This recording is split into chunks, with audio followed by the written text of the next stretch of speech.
So it's good to be here. Like everybody else has been saying, it's been a while since I've been in front of real people, and for a year with COVID, and I retired in April, and I've been kind of doing nothing. It's the first time I've had pants on in several months, but I'm glad to be here. I'm glad to be anywhere, and it's good to be in front of you. On your program that I just looked at, the title of my talk is going to be called "View from a Hearse." And I need to tell you a little bit about that, and I will. Before I do that, I want to tell you, as Jody said, I've been in this business my entire life. I started going on death calls when I was 13 years old. I don't know anything but this industry, but I want to remind you that what you do for a living is an honorable way to make a living.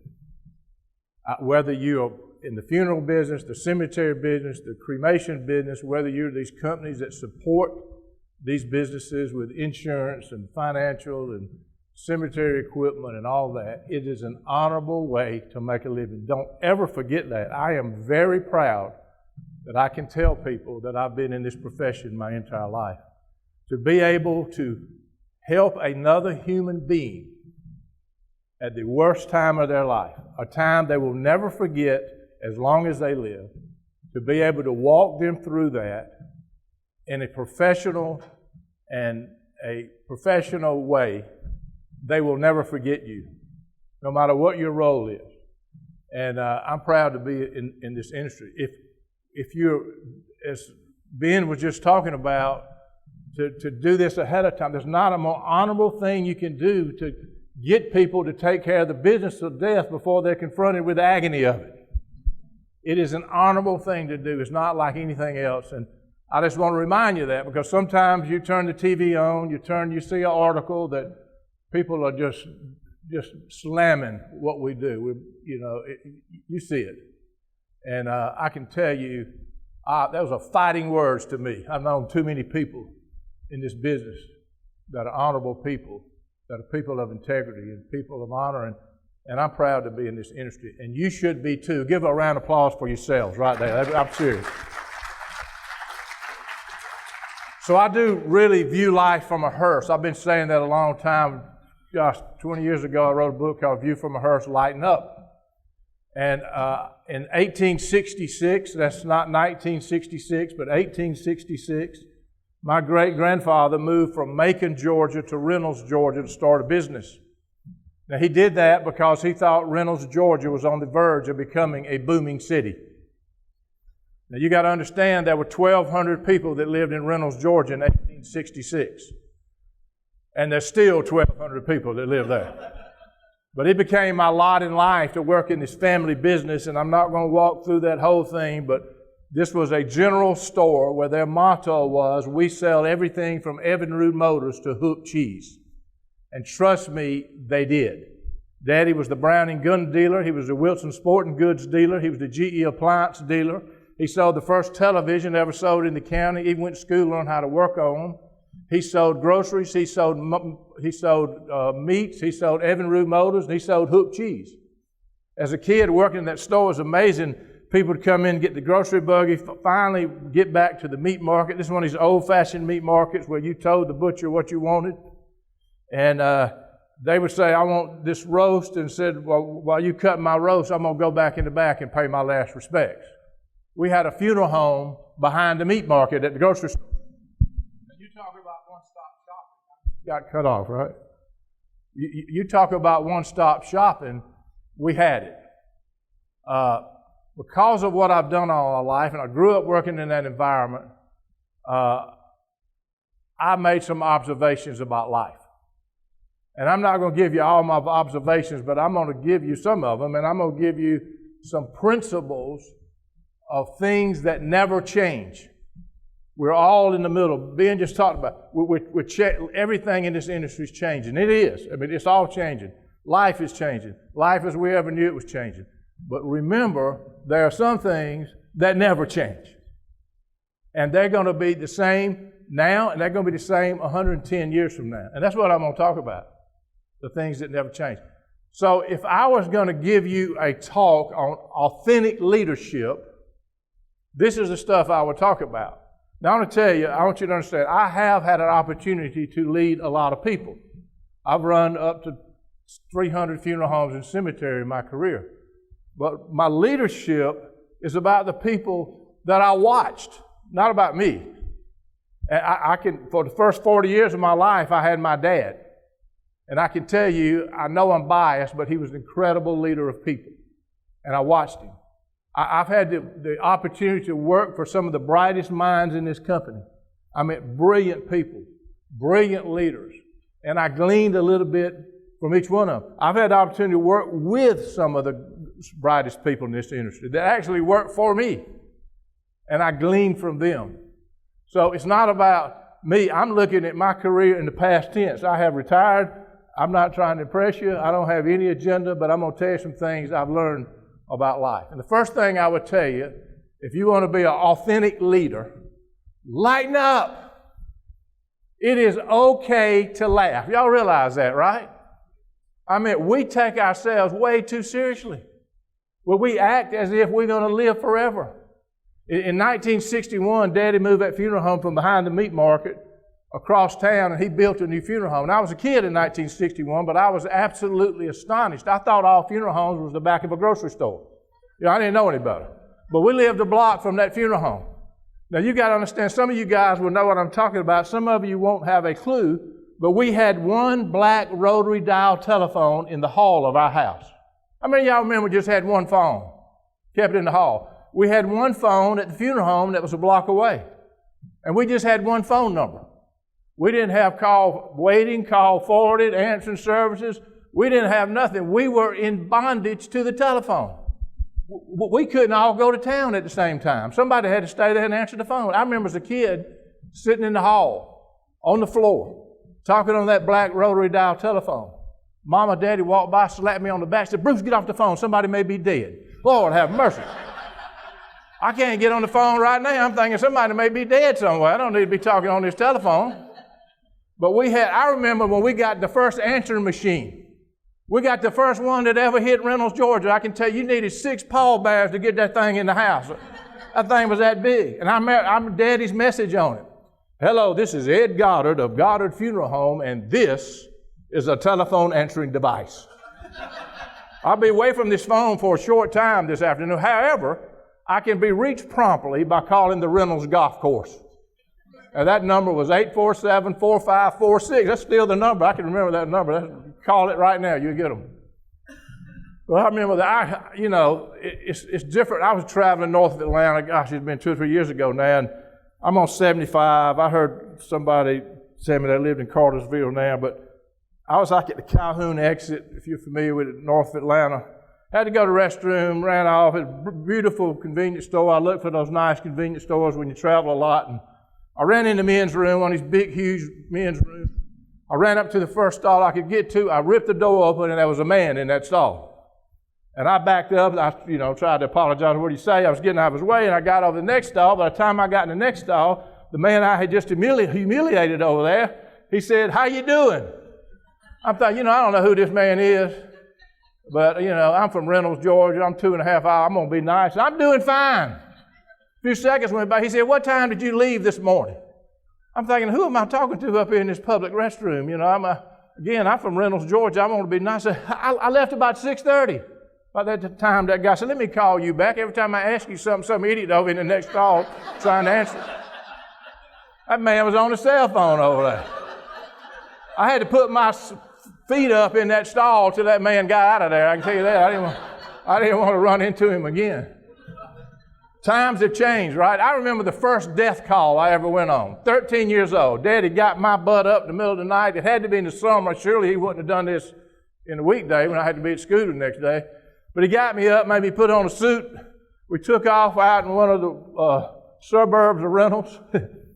Yeah, there ain't no suburbs. Anyway, we got out this house. I've never seen so many cars in my life. They were on both sides of the road. There were people all on this big wraparound front porch. I was already nervous. I had talked to Daddy on the way out there. I'm worried if I can pick up my side of the stretcher. I was a kid. And he said, "Son, you'll be fine." And we get all these cars, and I'm thinking, this must be the mayor or the commissioner that died with all these cars. I had learned something that night. I'm not sure how it is where y'all live. I think it's the same. But I learned that there's something about death that makes people think of tater salad. Y'all ever thought about that?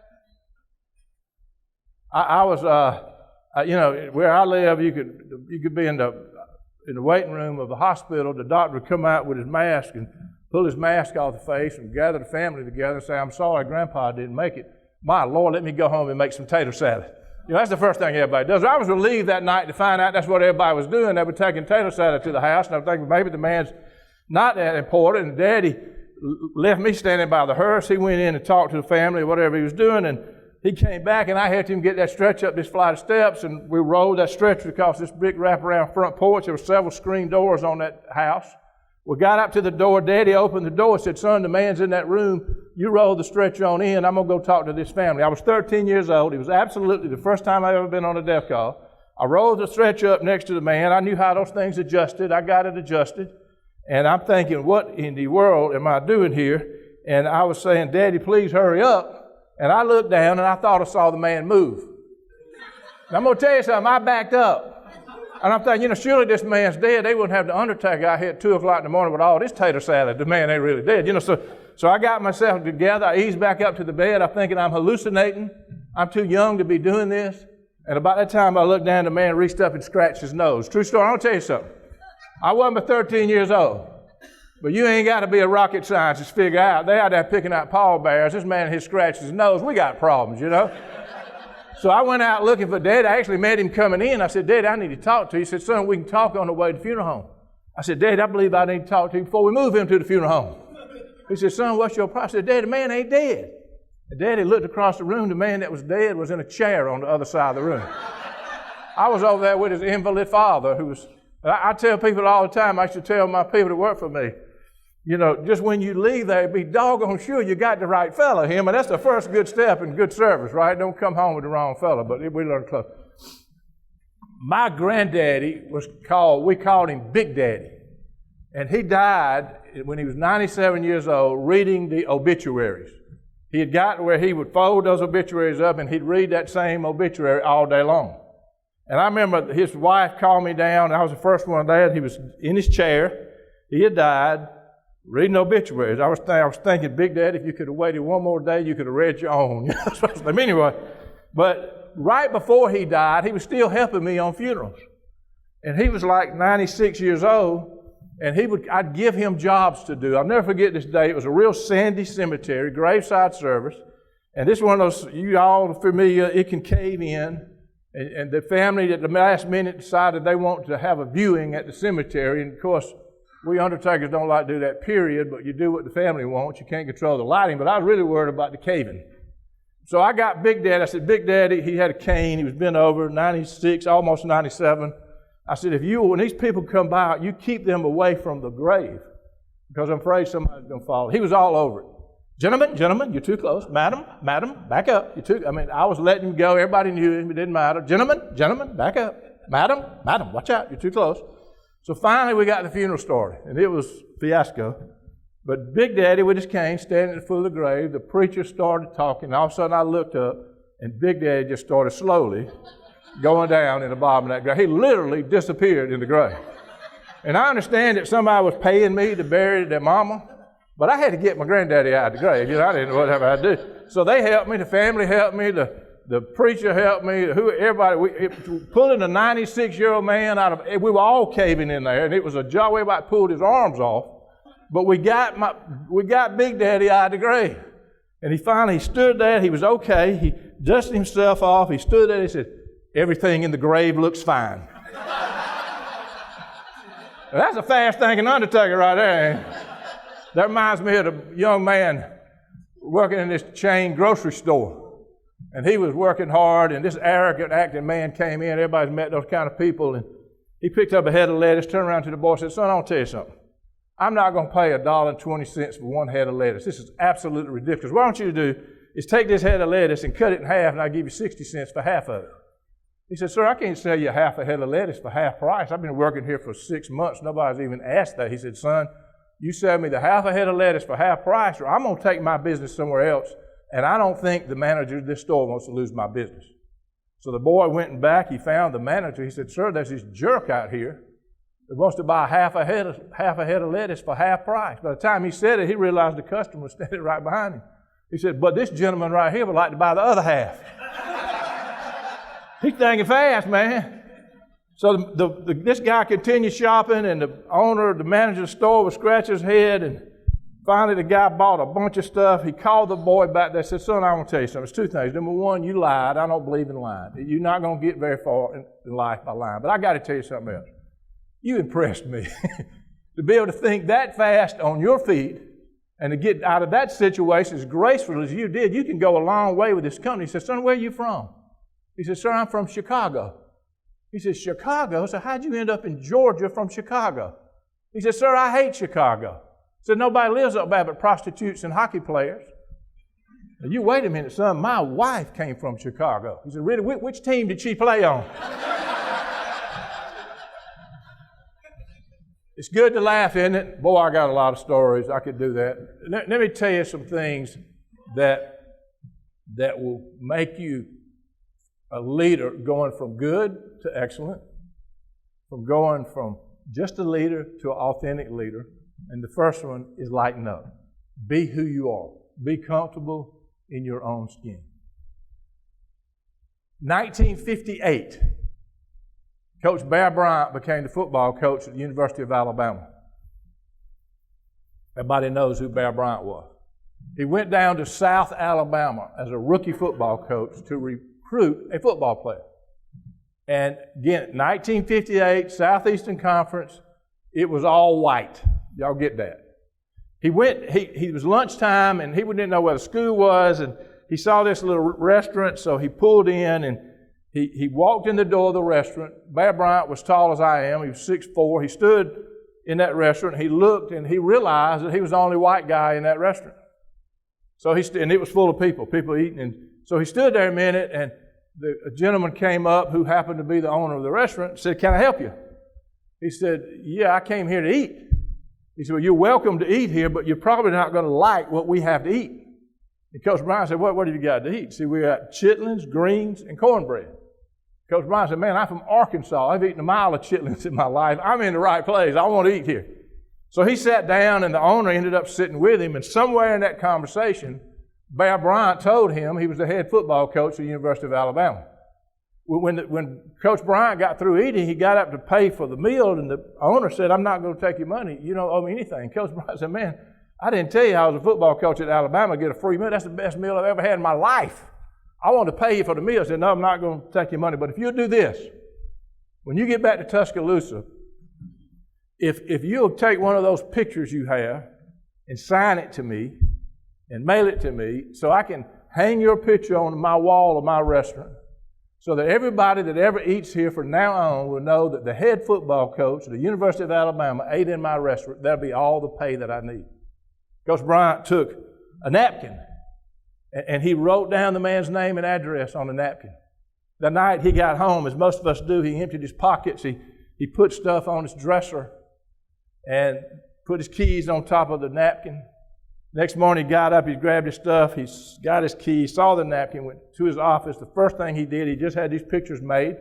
He pulled a picture out, he gave the napkin to his brand new secretary, mailed this picture to this address. And he signed it to whatever the man's name was, best meal I've ever had in my life, Coach Bryant or whatever he did. So now it's years later, and Coach Bryant is the most famous football coach in America. And things are different. And he's back in that same town. Now he's recruiting one of the most highly sought-after football players in America. And he really thought he was going to come play for him. And he left there that day very dejected because the player that he thought he was going to get told him he was going to Florida State, I think, or wherever it was.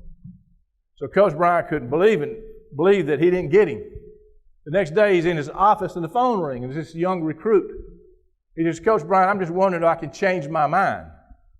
He said, what do you mean? So I want to play for you. He said, heck yeah, you can change your mind. You don't know how bad I want you to play for me, but what made you change your mind? He said, my grandfather. He said, who's your grandfather?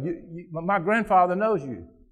He says, who is he? Who is he? He said, years ago, you came in his restaurant, and you told him that you were going to mail this picture to him. And my grandfather's friend said, there's no way that white football coach from University of Alabama will ever mail that picture to you. And about 3 days later, that picture came in the mail.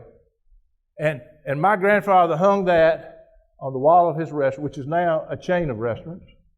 And my grandfather told me that not only are you the best football coach in America, but you're a man that just does what he says he's going to do. Can I tell you something about leadership? Can I tell you something about relating to customers? Just do what you say you're going to do. If you're not going to do it, then don't tell somebody you're going to do it.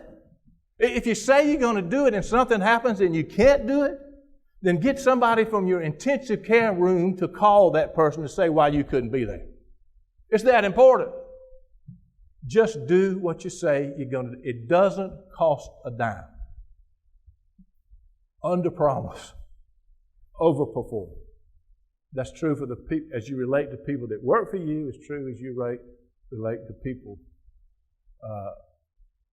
that you lead. That are your customers. Second thing I'll tell you. When I was growing up in this little town of Reynolds, Georgia, there was a guy by the name of Ulen Brown. Ulen had a muscular disease. He was 15 years older than me. He delivered grit papers on his bicycle. How many of y'all remember grit papers? That's interesting. Some gray-headed people out there do. 15 cents, 10 cents each, a lot of ads, horoscopes, farm stuff in them. But Ulen delivered papers. If you saw Ulen walking down the road, you would think he was drunk. He staggered when he walked. He had a muscular disease. He looked like a monster to a little 11-year-old kid. My mental picture of Ulen, he was always in the ditch. He delivered those papers on his bicycle, by the way, but he was always in the ditch. The papers were always strewn all over everywhere, and he was always gathering his papers back up so he could get them in the basket to get on down the road. He didn't know what the word quit was. He had to know every day there was a good chance he was going to wreck that bicycle. I mean, I always saw him ditch everywhere. The problem is, but that never stopped him from delivering the papers.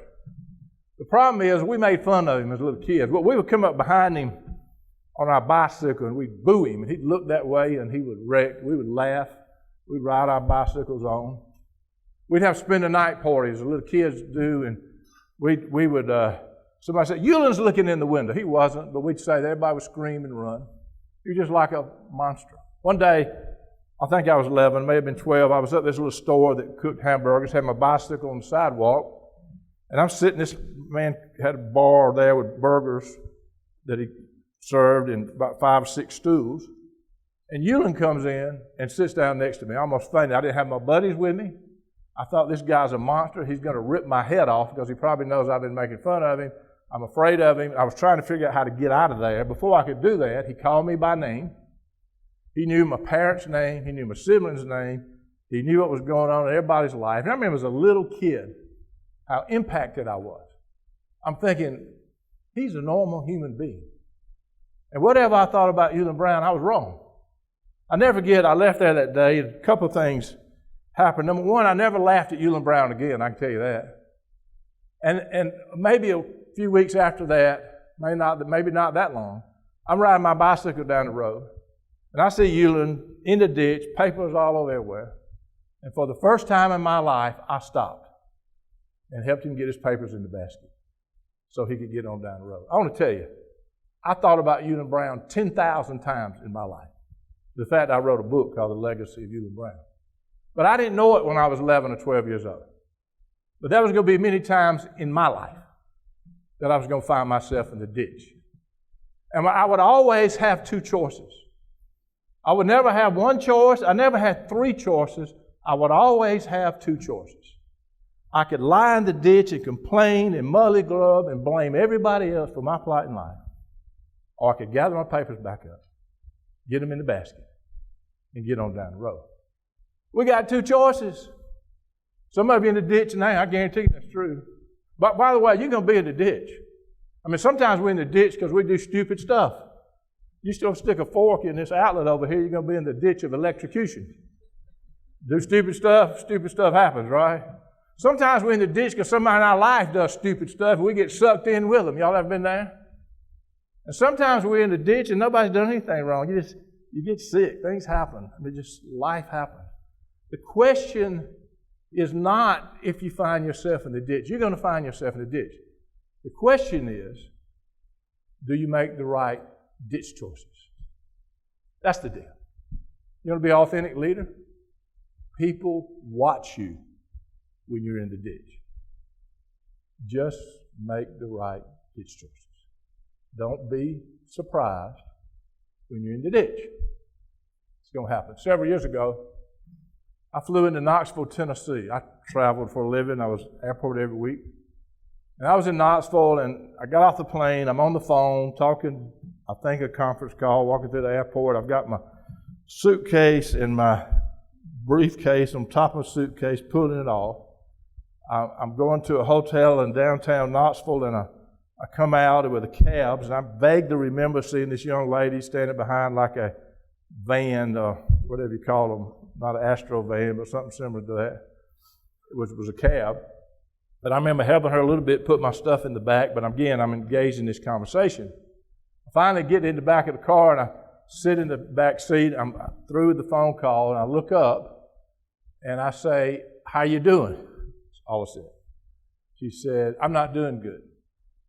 I said, "Really? What's wrong?" And I was thinking, she does not look like your typical cab driver. I don't know what a cab driver is supposed to look like, but she didn't look like one, I can tell you that. So I said, "What happened?" She said, "I had a passenger jump out of my car this morning and did not pay me." I said, "Do people really do that?" I hadn't even thought about that. Do people really get in the cab and run and not pay someone? You could tell this lady was bothered. She just wasn't passing on information. I could tell her, at least her day had been ruined. And I said, "How do you get paid?" We hadn't even got out of the parking lot of the airport. I'm asking this poor lady how she got paid. But she said, the lady that owns this cab is very good to me. And she pays for the gas. She gives me half the fare. I give her half the fare. I have to report the calls that I get. And I said, "Well, how much was that fare?" She said, "It was $84. And she said, "And worse than that, I broke the rules. I'm not supposed to go that far out. But it was a good fare, so I went." So she was in trouble financially and with the boss and everything else, I guess. So I'm riding down. I said, "Where are you from?" She said, "I'm from Ohio." My antenna was up now, but not only she out the $84, but she had to pay this lady half of what she was out. So all that's going on in my head. She said, "I'm from Hamilton, Ohio." We had a funeral home in Hamilton, Ohio that I was very familiar with it, and she said my grandmother went to that funeral home. And so we had this little conversation going as we were headed to the hotel. And I said, "How did you end up in Knoxville?" She said, "A boyfriend." She said, "We're not together anymore. I moved in with him." And I said, how long has it been since you've been home?" She said, and now she's almost crying. She said, I tried to go Christmas. This was like February. I tried to go Christmas, but I had this emergency came up. I'd saved up the money. I didn't get to go. But I really want to go home and see my parents. And so as we were getting close, I said, this was at night now. I said, "Is this your last passenger or whatever you do fare for the day?" And she said, "Yes, I'm going to a study group." I said, "What are you studying?" She said, "Massage therapy. I've taken the class. I've got to take the national board." I think she said national board, maybe the state board. I've saved up the money to pay for it, but I can't afford to flunk it. It's been a while since I've been in class, so I'm doing this study group. So now we're at the hotel. And I said, "Wow." And I'm like all the other conversations, I'm through with this conversation, but she's had a tough day. And I said, "How much I owe you?" She said, $17 or whatever. And I gave her my card. She handed me her little thing, her phone that had a little thing on the end. You put your credit card in. And I tipped her crazily well. I gave her a crazy tip. And I handed it back to her. And I sat there a minute. I said, "I want you to hand me that phone again." And she said, "What do you mean?" I said, "I'm going to pay you for the jerk that jumped out of your car this morning." She said, "I can't let you do that." I said, "What do you mean you can't let me do it? I'm a grown man. I can do it if I want to." And reluctantly, she handed me the phone back with $84. And I tipped for that guy crazily well. She had me sucked in, didn't she? So I gave her that. When I had my phone and her phone in my hand, she was back in the back getting my stuff. I came around and I looked at her, and she had tears running down her cheek. And I gave her a little awkward hug. And I remember seeing the bellhops over there looking at us funny. I've never hugged a cab driver in my life, I can tell you that, but I did then. And I went to check in. I had a lump in my throat. And, you know, you think on one little bit, I hope I did the right thing, I hope this girl will tell me the truth, whatever. I get to my room and my phone vibrates, which I look at it, it was that first $17 in the crazy tip for her ride. I get in the room and my phone vibrates again. And the first thing I noticed, it wasn't $84, but it was $83.50 or whatever it was. So what I realized that she was rounding off $84 when she charged me. She charged me to $83.20, which made me know that she was being honest. But something hit me that day that I've never forgotten. I gave her a gift. And it was not the cab ride. I've never paid for anybody's cab ride before or since. Never, I have even had the desire to pay for somebody's cab ride. But I gave her a gift. But one time in my life, I listened, as he said earlier, with 2 ears and used 1 mouth. And I gave her the gift of significance. That's all I did. I want to tell you, we all have the power to give that gift away every day of our lives. It doesn't cost us one dime to stop and listen to somebody's story and act on what you hear. It doesn't mean you're going to pay for people. It's going to cost money. It doesn't mean that you're going to pay for stuff. Maybe it would. But give people that gift, whether it's somebody that works for you, whether it's one of these crazy families sometimes we deal with that comes in. Give people that gift. They'll never forget it. By the way, we all want that gift. We're all starving for it. I walk in and, gosh, I wish I could tell you how many groups I've spoken to, how many people I've known. People come up to me, Bruce, I knew you from here. They're giving me that gift. That you were significant to me one time in my life, or maybe now. That is a gift that we have the power to give away every day of our lives.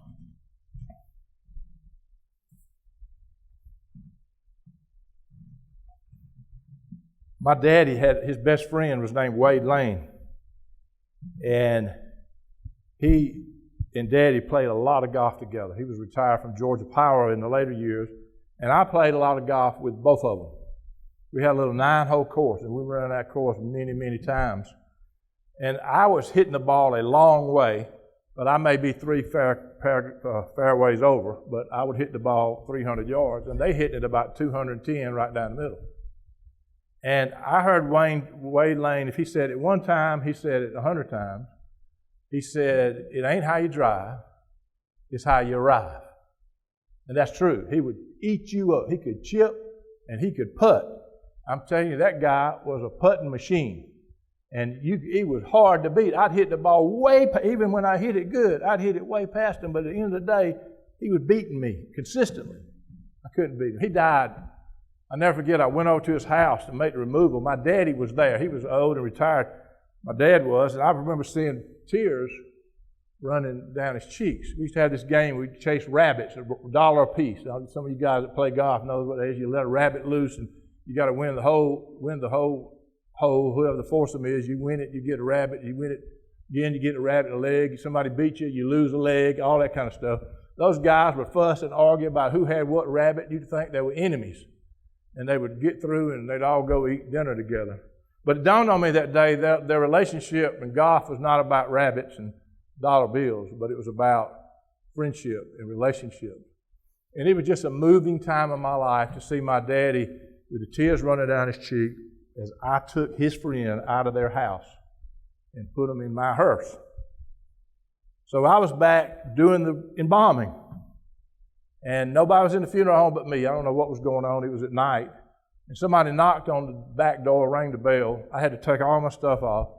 I went to the door, and it was his son, Rusty, who was a few years older than me. And he had Wade's putter. And he said, if you don't mind, will you bury this putter with Daddy? I can tell you, I get emotional thinking about it. That was a familiar putter to me. You got to understand, that putter, I've been looking at it all my life. I said I'll be glad to. And ended up, I put the putter in his casket, tenderly, and I remembered that it ain't how you drive, it's how you arrive. true in life, and that's true in golf, and that's true in life. It ain't how you drive, it's how you ride. So no matter where you are in this, maybe you've figuratively hit the ball out 3 fairways over. Maybe you're in a bad spot. I don't know. Maybe you're right down the middle. But it ain't over till it's over. You keep pushing. It ain't how you drive. You may be behind, but you're not that far behind. 1983. Gosh, am I done? I do? All right. 1983, I'm watching the greatest basketball game that I ever saw. And North Carolina State was playing the University of Houston in the national championship. Georgia got beat by NC State in the series right before that. And Jimmy Valvano, how many of y'all ever heard of Jimmy Valvano? He was a basketball coach. And boy, I had become a Jimmy Valvano fan during this tournament. And I'm a basketball fan, so I'm watching that tournament. And here they were now, were about to play the University of Houston for the championship. And nobody thought they could come close to beating the University of Houston. I mean, they called the Phi Jamma Slammer, Phi Slammer Jamma. They had Akeem on that team, and Clyde the Glide Drexler, and all these people that were NBA Hall of Famers eventually. It was not how much whether they were going to get beat or not, it was by how much they were going to get beat. So I'm watching this game, and I wanted to be there, and Valvano was funny. He would work the press. He said, we're going to stall the ball. He would say all kind of stuff. But whatever he did, he was the greatest motivator of people that I've ever seen in my life to this day. And that team, who was outmatched everywhere on that court, on the last play of that game, a guy shot a long shot, a guy named Lorenzo Charles caught the ball and dunked it, and North Carolina State upset the University of Houston. I was jumping in my den. I mean, I could not believe that they won that game. It's listed as one of the top sporting events of all time. You can Google that game. It's worth watching. Valvano ran out on the court. He couldn't find anybody to hug. Everybody was rolling around, and he was looking for somebody to hug, if you've seen that. So I was convinced that the power of one man to change the behavior of other people. I saw it in him. I saw that the influence that one man can have over other people, whether they succeed or fail. It was a powerful moment. That was the same year both of my parents died, so I have a lot of moments were powerful during that time for me. That may be why I remember it so much. But 10 years later, 1993, I'd read that Jimmy Valvano was going to get the Arthur Ashe Award. I think it was the first ESPY award show. You guys have seen that, ESPN award show. And I am in my den watching that. And I had read the night before that he was so sick, he had cancer, they didn't think he was going to make it to accept the award. But I could see he was there. And they did not allow time for him to give a speech because they didn't think he was going to be there. But a couple of people, Coach K was one of them, and somebody else, helped him up on the stage. He was not the same person that I saw 10 years ago run out on that court after he won that game. And it literally took 2 people to get him up there, and he stood behind the podium. And he gave the strongest 7-minute speech I have ever heard in my life to this day. Go Google it, listen to it. It's a never give up speech. He was dying of cancer. He died less than 2 months after giving this speech. But there were several things he said, but one thing he said that never left me was there are 3 things you should do every day of your life. Number 1, you should laugh. Number 2, you should think. Number 3, you should cry. He said, find something that brings your smiles to laughter. Be intentional to find something that makes you laugh. Slow down enough going from point A to point B to think about what's important to you, what's important to the people that's important to you. And third, cry. Have your tears move from sadness or happiness. If you can laugh and think and cry in a day, you're going to get home and you're going to say, I had a heck of a day. And you can do that for a week. You're going to say you had a wonderful week. And if you can do that for a lifetime, you're going to look back and say you had a wonderful life. To do that, you got to engage people. I got story after story, don't have time to tell you, of people that I've intentionally engaged because of that speech. The guy was shining my shoes at Atlanta airport one night. He had me laughing so hard I couldn't get my breath. Before I got up from the table, I had tears running my eyes. He shined Martin Luther King Jr. shoes. He told me he had a wife that she'd been married for 40-something years, had 2 grown children, both had master's degrees, sitting there signing those shoes. And I walked away from that and said, man, I don't have any excuse for nothing in life. Look what this guy's done. I can tell you about a waitress in Birmingham. I can tell you about a cab driver in Chicago. Well, I'm intentionally engaged them. The cab driver that I just talked about in Knoxville, Eula Brown. Here's the deal. The people that will impact you the most of us miss. We tend to gravitate towards those people that look like us, to think like us, believe like us. And when we do that, we miss God's best for us. God uses people, period. He always has, He always will. He uses people. And we tend to go towards the people that are like us. And the people that will teach us the most may not be like us at all. One more thing, and I'm through. About authentic leadership. The best people I've ever had working for me are the people that had balance in life. I played high school basketball. And it used to amaze me on the high school team, I don't care where we were playing, when that team walked in that gym, my mom would be walking in right behind me. I don't ever remember her missing a basketball game. I'm sure she did, but I've forgotten it. I can tell you that. She became a Georgia football fan. She didn't know a football from a tennis ball when I went to college, but she became a huge Georgia football fan. When she was dying on her deathbed, and literally we thought any breath would be her last, she kind of woke up and she called me by name. And she said, the Braves won last night. I thought, the Braves won last night? Mama, who gives a rip right now if the Braves won last night or not? I got thinking about that. Georgia football, Braves, all the stuff, high school basketball that she followed. It wasn't that she was a fan. She had invested her life in the people that God had entrusted to her. And she became all those things because that's what we were interested in. And I remember thinking, Mom, I don't know if the Braves won, but you won. And she did. I read a book many years ago. It says this: pictures have a way of changing you far more profoundly and far more permanently than words ever could. Pictures change you. You won't remember what I said. I hope you remember what I did. And I hope you remember that I made you laugh a little bit, think a little bit, and maybe even have a tear. The people that God has entrusted to us, they're not going to remember what we said when we're gone from here. What they're going to remember is what you did. There's nothing more important for you guys, daddies and granddaddies, to go outside and throw that ball with that little boy, or go to that Little League game with that fishing hole, or you mamas and grandmamas to teach them how to balance a checkbook, to make a lemon pie, to take them to the mall. Those things are going to live long after you're dead and gone. All the speeches, they're not going to remember. And that's the truth. Being a leader of people is about being transparent. It's about being authentic. It's about living out the basic principles that nobody in this room can argue about. Any speech I could give, half the people would agree and half the people would not agree. This speech, I never find anybody that disagrees with any of them.